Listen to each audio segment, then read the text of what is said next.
Pride and Prejudice, Volume 2, Chapter 9.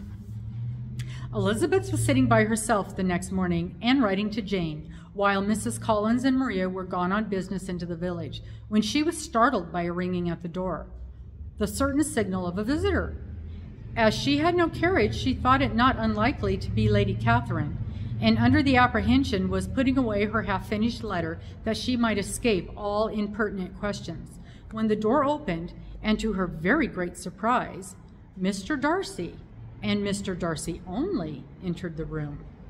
He seemed astonished, too, on finding her alone, and apologized for his intrusion by letting her know that he had understood all the ladies were to be within. Then he sat down, and when her inquiries after Rossings were made, seemed in danger of sinking into total silence. It was absolutely necessary, therefore, to think of something, and in this emergence recollecting when she had seen him last in Hertfordshire, and feeling curious to know what he would say on the subject of their hasty departure, she observed, "How very suddenly you all quitted Netherfield last November, Mr. Darcy.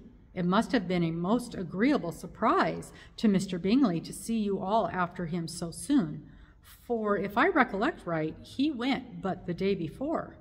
He and his sisters were well, I hope, when you left London?" "Perfectly so, thank you." She found that she was to receive no other answer, and after a short pause added, "I think I have understood that Mr. Bingley has not much idea of ever returning to Netherfield again?" "I have never heard him say so, but it is probable that he may spend very little of his time there in the future. He has many friends, and he is at a time of life when friends and engagements are continually increasing. If he means to be but little at Netherfield, it would be better for the neighborhood that he should put up the place entirely, for then we might possibly get a settled family there. But perhaps Mr. Bingley did not take the house so much for the convenience of the neighborhood as for his own, and we must expect him to keep or quit it on the same principle." "I should not be surprised," said Darcy, "if he were to give it up as soon as any eligible purchase offers." Elizabeth made no answer. She was afraid of talking longer of his friend, and, having nothing else to say, was now determined to leave the trouble of finding a subject to him. He took the hint and soon began with, "This seems a very comfortable house. Lady Catherine, I believe, did a great deal to it when Mr. Collins first came to Hunsford." "I believe she did, and I'm sure she could not have bestowed her kindness on a more grateful subject." "Mr. Collins appears very fortunate in his choice of a wife." "Yes, indeed. His friends may well rejoice in his having met with one of the very few sensible women who would have accepted him, or have made him happy if they had. My friend has an excellent understanding, though I am not certain that I consider her marrying Mr. Collins as the wisest thing she ever did. She seems perfectly happy, however, and in a prudential light, it is certainly a very good match for her. It must be very agreeable to her to be settled within so easy a distance of her own family and friends." "An easy distance, do you call it? It is nearly 50 miles. "And what is 50 miles of good road? Little more than half a day's journey. Yes, I call it a very easy distance." "I should never have considered that distance an easy one of the advantages of the match. I should never have said Mrs. Collins has settled near her family." "It is a proof of your own attachment to Hertfordshire. Anything beyond the very neighborhood of Longbourn, I suppose, would appear far." As he spoke, there was a sort of smile which Elizabeth fancied she understood. He must be supposing her to be thinking of Jane and Netherfield, and she blushed to be answered. "I do not mean to say that a woman may not be settled too near her family. The far and the near must be relative, and depend on many varying circumstances. When there is fortune to be made, the experience of traveling unimportant. Distance becomes no evil, but that is not the case here. Mr. and Mrs. Collins have a comfortable income, but not such a one as will allow of frequent journeys, and I am persuaded my friend would not call herself near her family under less than half the present distance." Mr. Darcy drew his chair a little towards her and said, "You cannot have a right to such very strong local attachment. You cannot have always been at Longbourn." Elizabeth looked surprised. The gentleman experienced some change of feeling. He drew back his chair, took a newspaper from the table, and glancing over it, said in a colder voice, "Are you pleased with Kent?"